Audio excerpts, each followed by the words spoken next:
She was born into one of Europe's most powerful families, raised in castles that echoed with screams, and taught that beauty was as vital as blood. Erzsébet Bathory, later known as the Blood Countess, would become synonymous with cruelty. She was accused of torturing and killing hundreds of young women in a ritual quest to remain young. Historians still argue whether she was a monster or a victim of myth, but the evidence reveals something more disturbing: a descent shaped by privilege, narcissistic delusion, and a mind where obsession turned suffering into a form of worship. How does a noble woman become addicted to death? The truth begins with how she was taught to feel nothing at all. Power was the air the Bathory family breathed. Erzsébet's ancestors controlled vast stretches of Hungary, Poland, and Transylvania, their names inked into royal charters and battle records. Her uncle Stephen wore the crown of Poland, while other kin ruled as princes in Transylvania. In these castles, authority was not just a right, it was a birthmark. The Bathorys judged, punished, and pardoned as they pleased, wielding the power of life and death over those beneath them. Whispers followed the family through the corridors of their estates. Stories of secret liaisons and marriages among cousins drifted through the halls, fueling rumors of madness and degeneration. Servants traded tales of family feuds settled with poison or blade. Violence was not hidden. It was woven into the fabric of daily life, a tool as familiar as a silver spoon. Noble children were raised to understand their difference from the rest of the world. For Erzsébet, this meant watching older relatives dispense discipline with a cold detachment, sometimes in public, sometimes behind closed doors. The line between punishment and cruelty blurred early. To be a Bathory was to believe that pain could be a lesson, and that beauty, especially a woman's beauty, was a weapon and a shield. Cruelty became a taught behavior. The family's wealth insulated them from consequence. Castles dotted the landscape, each one a fortress of privilege. The Bathorys held offices in church and state. Their signatures carried weight in royal courts.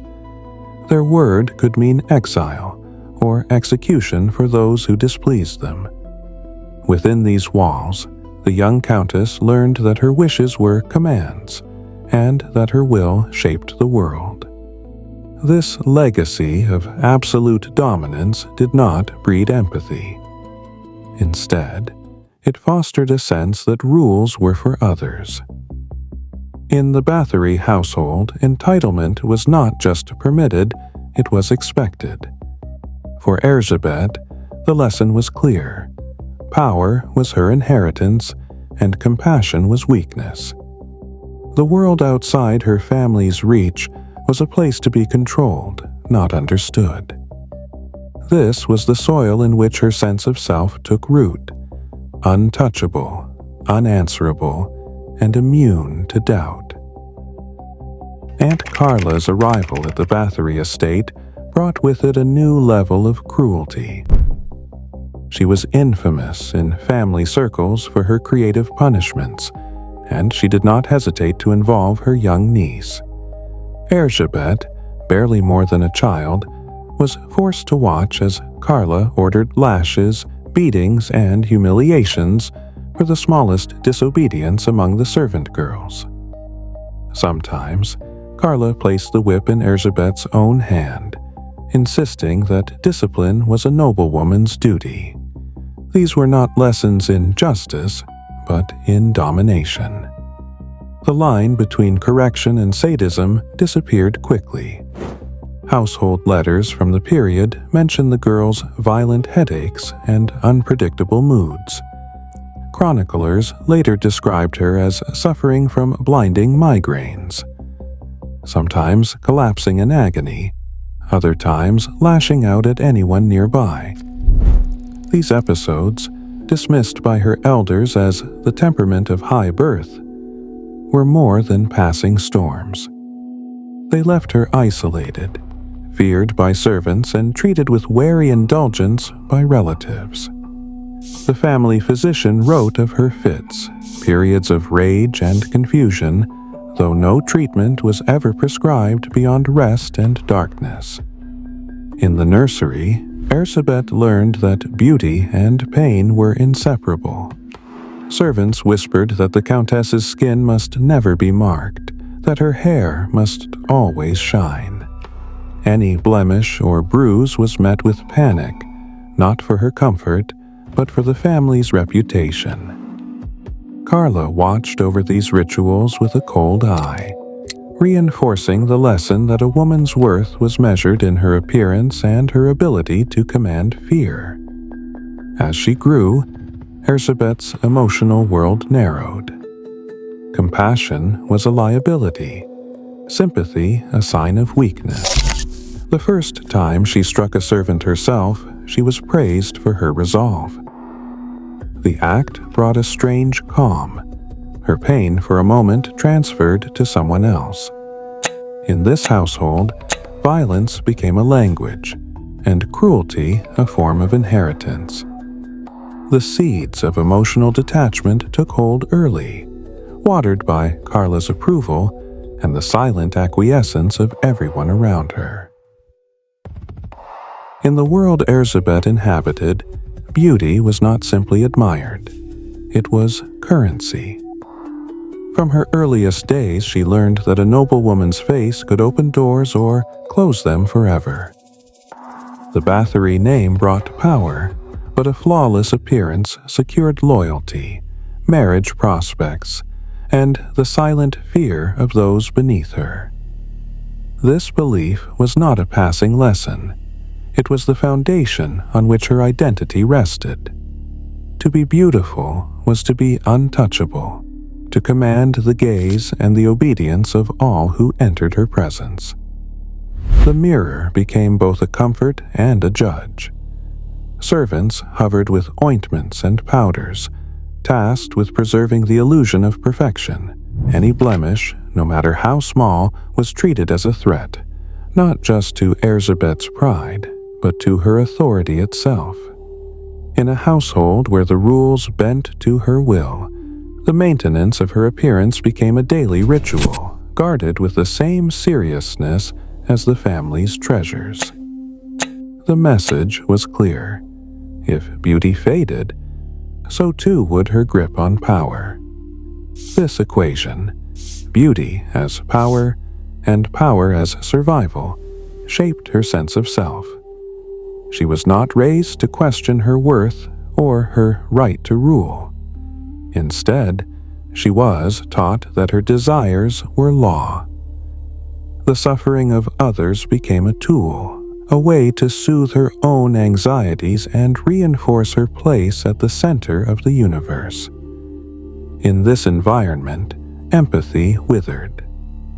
Her self-image grew in the shadow of entitlement, watered by the constant attention of those who feared her displeasure. Historians and psychologists have traced these patterns to what is now called hereditary narcissism. For Erzsébet, the boundaries between self and others blurred until only her needs mattered. The world existed to reflect her beauty, to obey her commands, to erase any threat to her perfection. Cruelty was not a deviation, but a form of governance, a way to remind everyone, including herself, that she was above ordinary feeling. In the Bathory household, this was not madness. It was the natural order, repeated until it became truth. In May of 1575, a grand wedding brought together two of Hungary's most powerful houses. Erzsébet Bathory, just 15 years old, married Count Ferenc Nadasdy at the palace in Vernov nad Toplou. The union was more than a family affair. It was a calculated alliance, joining the Bathory fortune to the Nadasdi military legacy. The dowry included vast lands, villages, and a castle at Kakti, but the marriage itself offered little in the way of companionship. Ferenc, known as the Black Knight of Hungary, was a soldier by blood. He spent months, sometimes years, leading campaigns against the Ottoman Turks, earning a reputation for both bravery and brutality on the battlefield. Letters from the period show him away for most of their marriage, leaving Erzsébet in command of sprawling estates and hundreds of servants. In Ferenc's absence, every decision fell to her. She managed accounts, settled disputes, and enforced discipline across a domain that stretched for miles. There was no one to question her orders or soften her judgments. The castle's great halls, once meant for feasts and family, became echo chambers of her authority. This solitude was not freedom. With no husband to share her burdens or check her impulses, Erzsébet's word became law. The isolation deepened her reliance on routine, appearance, and absolute control. Her world narrowed to corridors she ruled alone, a domain where no one dared intervene. The seeds of unchecked power, planted in childhood, now flourished in the silence of Kaktitse's stone walls. Inside the stone walls of Kaktite, authority was not just implied, it was exercised in every detail. Erzsébet Bathory's word carried the weight of law across her estates. Servants understood that a single gesture or look could mean a change in their fate. She oversaw the management of kitchens, storerooms, and work crews with an attention that bordered on obsession. Daily routines were enforced with strict precision.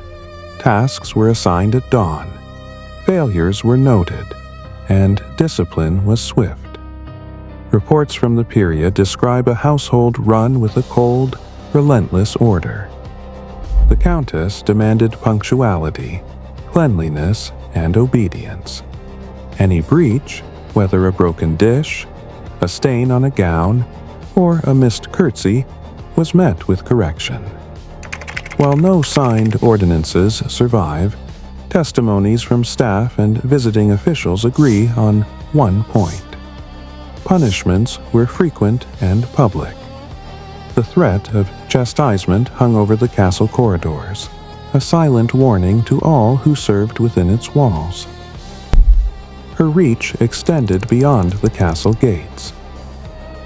Villagers who worked the fields or tended the livestock answered to her overseers, who in turn answered only to her. She issued instructions for harvests, repairs, and even marriages among her tenants. Witnesses recalled that her presence alone was enough to silence a room.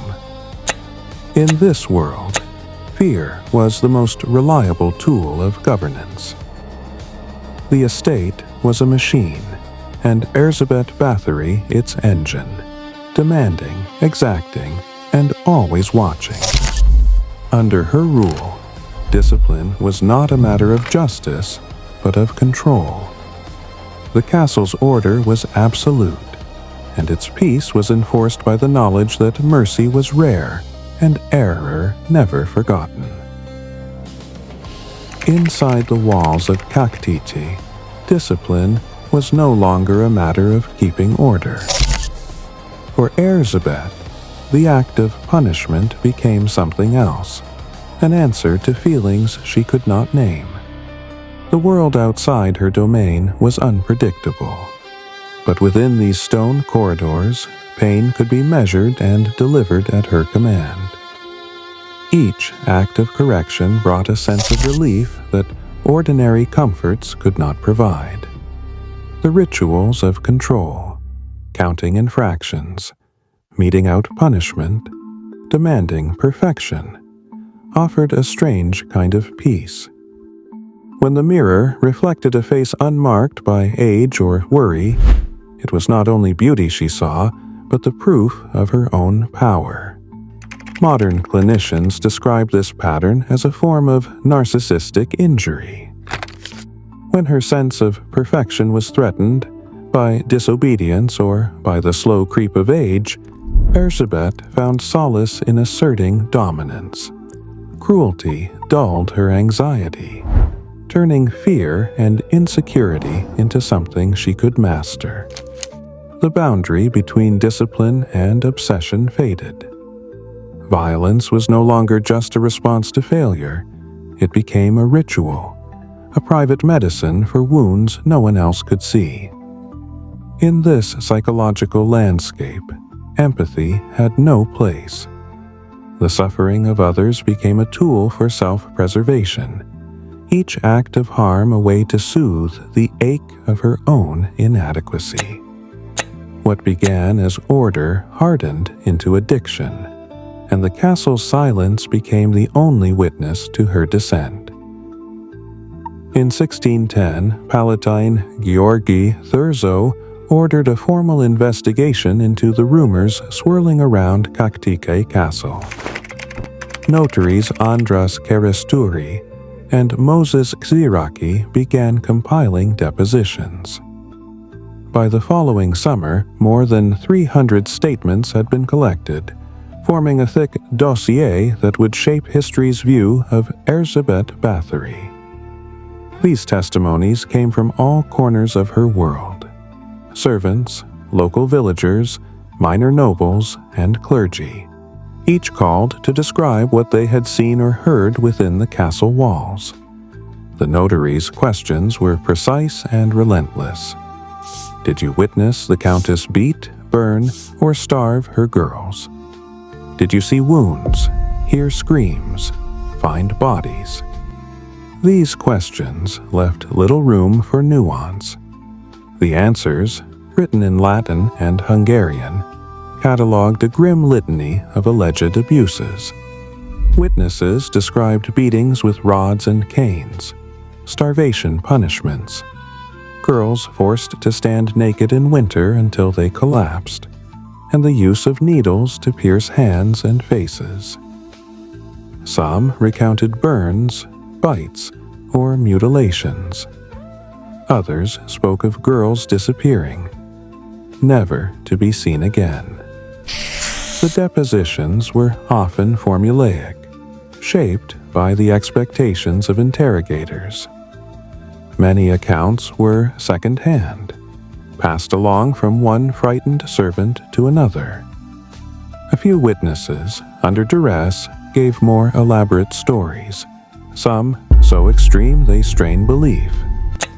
Yet, across the hundreds of statements, a pattern of cruelty emerges, documented in the official record. No mention of bathing in blood appears in these pages, and the papers do not name a definitive number of victims. Instead, the dossier stands as a collection of voices, each echoing the fear and uncertainty that filled the Kaktike corridors during the last years of Bathory's rule. In 1729, over a century after Erzsébet Bathory's death, a new chapter began in her legend. Laszlo Turoczi, a Lutheran minister, published the first printed account of her crimes. He introduced the image that would haunt history: the Countess bathing in the blood of virgins to preserve her youth. His narrative also gave the world the staggering figure of 650 victims, a number never cited in the original trial records or the dossier from 1611. These details, so familiar today, do not appear in a single deposition from the time of her arrest. The official investigation, preserved in the Hungarian National Archives, catalogues beatings, starvation, and cruelty, but never blood bathing. No witness, not even under torture, described a bath of blood. No list of 650 names was ever found among the castle ledgers or court documents. The power of Taroxi's account lay in its timing. By the 18th century, Europe was gripped by a fascination with the macabre and the supernatural. Stories of vampires, witches, and immortal fiends sold books and filled courtrooms with whispered dread. The blood-bathing motif, absent from contemporary evidence, became the centerpiece of a Gothic myth. Later, Jesuit writers repeated and amplified Taroxi's claims, cementing the image of the Bathory as a monster beyond comprehension. Print culture, hungry for sensation, transformed her from a cruel noblewoman into a figure of supernatural horror. The gap between the archival record and the legend widened with every retelling, leaving behind a story that was as much invention as it was history. In 1610, the machinery of justice in Hungary permitted investigators to use torture as a tool of inquiry. The notaries Andras Keresztúri and Moses Cherokee questioned servants and villagers at length, sometimes for hours, sometimes over days. The law allowed investigators to tighten the screws, literally, when answers did not satisfy. Witnesses could be pressed, burned, or threatened with the same punishments they were describing. Servants, already at the bottom of the estate's hierarchy, faced their interrogators alone, knowing that a wrong word might mean their own ruin. Within this climate, the depositions that fill the official dossier take on a different weight. Confessions often came after repeated sessions, with questions asked and asked again until the answers matched the expectations of the court.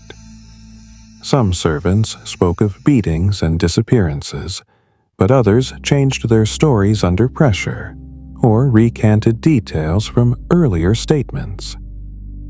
The line between eyewitness and hearsay blurred, especially as fear and exhaustion wore down resistance.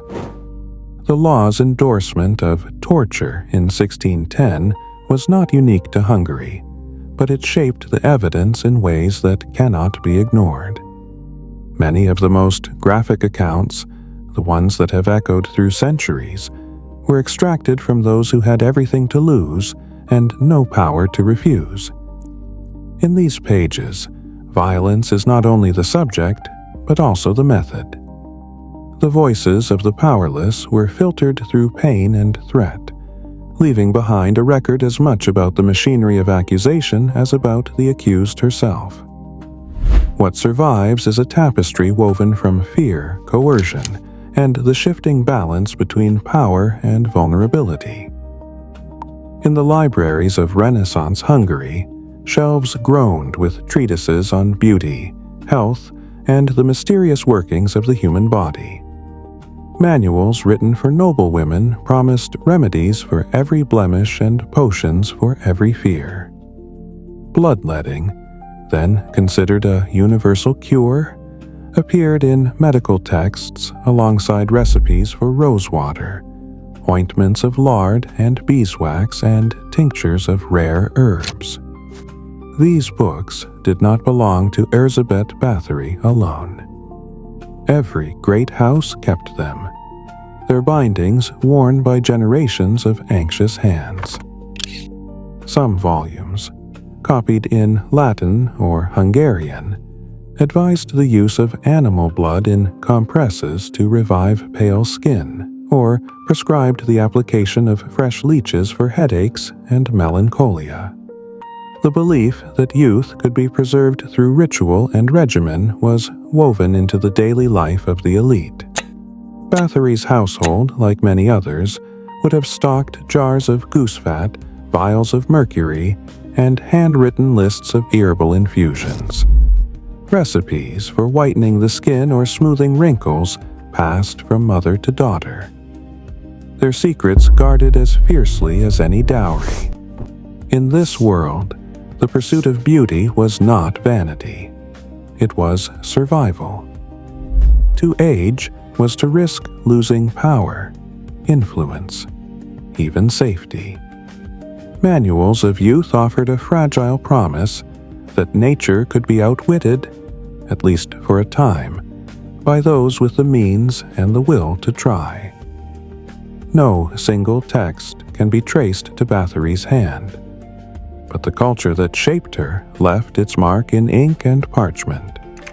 These artifacts survive in libraries and archives, silent witnesses to a society where the body was both a canvas and a battleground. The obsession with youth was not her invention. It was the inheritance of a world that taught its daughters to fear the mirror and to search for salvation in the pages of a book.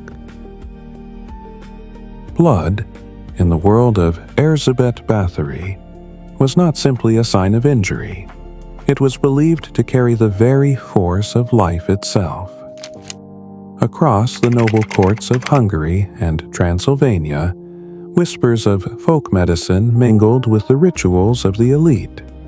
Recipes for longevity called for animal blood to revive pale skin, or fresh leeches to cleanse the body of invisible poisons. Some healers claimed that the essence of youth could be drawn from one body and bestowed upon another. These ideas did not live only in dusty manuscripts, they shaped daily choices, especially for those who feared the mirror's verdict and the loss of beauty. For Erzsébet, surrounded by a culture that equated beauty with survival, the logic of vitality transfer offered a seductive promise. If youth faded, perhaps it could be replenished, not through prayer or penance, but by taking what others still possessed. The suffering of servant girls became more than punishment. It was transformed into a kind of transaction. Pain and the blood it drew became tokens in the Countess's private economy of power and vitality. No contemporary witness ever described her bathing in blood, yet the testimonies speak of wounds left open, of blood smeared and wiped away, of girls growing pale as Erzsébet watched with cold fascination. In her mind, the act was not just cruelty, it was a ritual to capture something fleeting, a desperate attempt to trap youth before it escaped her grasp. The boundaries between medicine, magic, and violence dissolved, leaving only the conviction that another's vitality could be stolen, drop by drop, to fortify her own. Through these beliefs, violence became doctrine, and murder a twisted form of self-preservation. What began as a fear of aging hardened into a system that justified harm as a means of survival. It became an ethics of possession, where the body of the poor was treated as a resource, and the Countess's image was treated like a kind of religion. In that world, cruelty was not a lapse, it was strategy, and the theft of life was recast as self-preservation. Inside Erzsébet's mind, cruelty was not simply an act, it became a kind of faith. The rituals she imposed on her household, from the smallest punishments to the most elaborate torments, were shaped by a conviction that her suffering and her beauty were bound together by fate. Modern clinicians use the term narcissistic delusion to describe a mind that cannot accept any flaw, that builds a fortress around the self and defends it at any cost. For Erzsébet, this fortress was spiritual as much as it was physical. Each act of violence became a ritual, a ceremony meant to ward off decay and death. She did not see herself as a monster. In her own eyes, she was a guardian of order, a keeper of secrets too important for lesser souls to understand. The pain she inflicted was, in her mind, a necessary currency, proof that her will could shape the world, that her beauty could be defended against the slow advance of time. This is what clinicians call spiritualized cruelty, when violence is justified not only by personal desire, but by a twisted sense of higher purpose. In this world, empathy is not just absent, it is forbidden. Doubt is a threat to the entire system. The suffering of others becomes a sacrament, a way to reassure the self that weakness and age can be conquered through ritual. The castle's silence, broken only by the rituals of punishment, became her sanctuary. Here, cruelty was not a failing. It was a form of worship, a desperate prayer for immortality uttered in blood and shadow. On the night of December 29th, 1610, a column of riders approached Kakteke Castle under the cover of darkness. At their head rode Count Georgi Thurzo, Palatine of Hungary, carrying an arrest warrant signed in his own hand. The decision to move had been made not only in response to the growing dossier of testimony, but also out of fear among the nobility that Bathory's unchecked power had become a liability, and that her downfall could serve their own ambitions. Letters exchanged between Thurzo and King Matthias II reveal more than concern for justice. They speak of land, inheritance, and the uneasy balance of power in a kingdom threatened by internal dissent and Ottoman pressure from the east. The castle gates opened to Thurzo's men, who entered with the authority of the crown. What they found remains a matter of dispute. Some reports claim that wounded girls were discovered in the chambers, others that the scene had already been staged to justify what was about to unfold. The official inventory, recorded in the notarial protocols, lists instruments of punishment, blood-stained linens, and terrified servants. Yet even these documents, preserved in the Hungarian National Archives, reflect the calculations of men who stood to benefit from Bathory's removal. No mention is made of the infamous bloodbaths, nor is there a list of hundreds of victims. The language is legal, measured, and pointedly vague about the details that would later become legend. Bathory herself was placed under immediate house arrest, her noble status sparing her the public humiliation of a trial. Thurzo's correspondence makes clear that the goal was as much political as judicial, to neutralize a rival, secure her lands, and send a message to any who might challenge the authority of king or palatine. The night's events ended not with a confession, but with a silence that would echo through the corridors of Kaktik for years to come. The walls of Kaktike Castle closed in on Erzsébet Bathory as winter deepened in 1611. Her world, once measured in estates and armies of servants, shrank to a single stone chamber. Masons sealed the doorway with bricks, leaving only a narrow slot for air and food.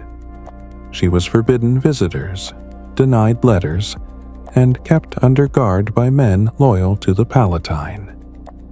The silence inside the cell was absolute, broken only by the scrape of a dish or the distant shuffle of boots on cold flagstones.